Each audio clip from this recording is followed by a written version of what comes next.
Halo, penggemar sains. Hari ini, kita akan menjelajahi dunia spektrometri massa yang menakjubkan. Sebuah teknik yang memungkinkan kita menganalisis bahan-bahan pembentuk alam semesta kita.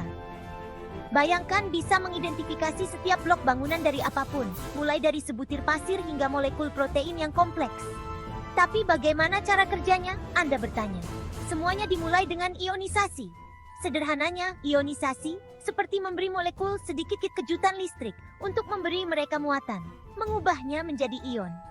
Ion bermuatan ini kemudian dapat diurutkan berdasarkan rasio massa terhadap muatannya, yang memungkinkan kita untuk identifikasinya.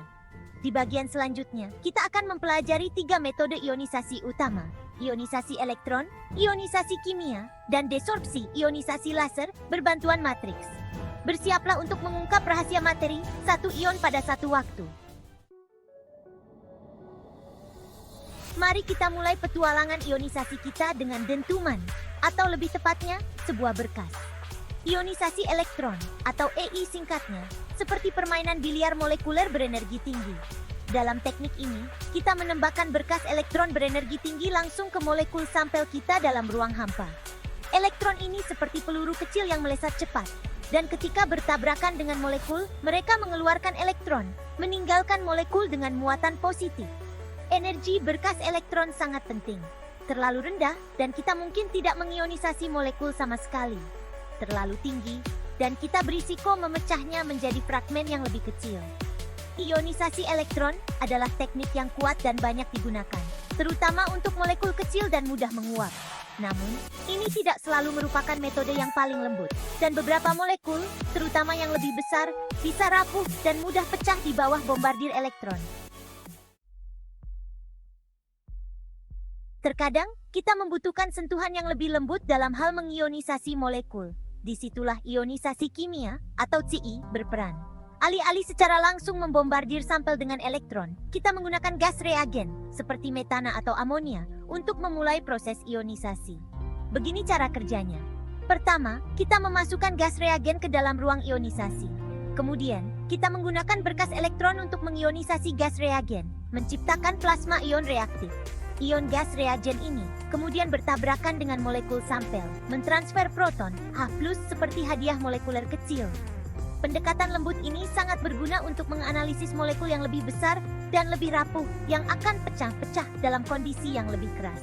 Sekarang, bersiaplah saat kita menjelajahi teknik ionisasi menarik lainnya di bagian selanjutnya, yang melibatkan laser.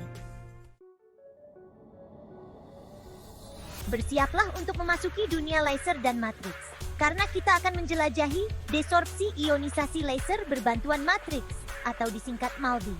Teknik ini seperti meriam molekuler yang menggunakan sinar laser untuk meluncurkan molekul besar dan rapuh ke fase gas sebagai ion.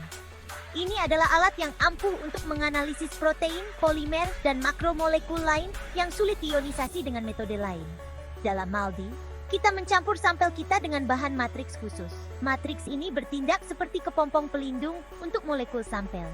Kami kemudian menembakkan pulsa pendek sinar laser ke campuran tersebut. Matriks menyerap energi laser, menguapkan dirinya sendiri, dan molekul sampel dalam proses yang disebut desorpsi. Keindahan MALDI terletak pada kemampuannya untuk menganalisis molekul yang sangat besar dan kompleks tanpa menyebabkannya pecah.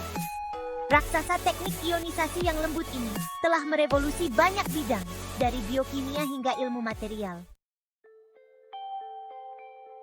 Seperti yang telah kita lihat, ionisasi adalah langkah pertama yang penting dalam dunia spektrometri massa yang menakjubkan. Dari tabrakan berenergi tinggi, ionisasi elektron, hingga transfer proton yang lembut dari ionisasi kimia, dan landasan peluncuran MALDI yang digerakkan oleh laser. Setiap teknik ionisasi menawarkan cara unik untuk membuka rahasia yang tersembunyi di dalam molekul. Tapi perjalanannya tidak berakhir di sini. Para ilmuwan terus-menerus mendorong batas-batas spektrometri massa, mengembangkan metode ionisasi baru, dan meningkatkan yang sudah ada. Bayangkan bisa menganalisis sampel yang lebih kompleks, dari sel tunggal hingga polutan lingkungan, dengan kecepatan dan akurasi yang belum pernah terjadi sebelumnya.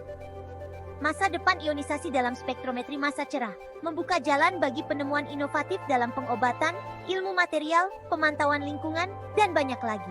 Siapa yang tahu penemuan luar biasa apa yang menanti kita di masa depan? Tetap penasaran, teman-temanku?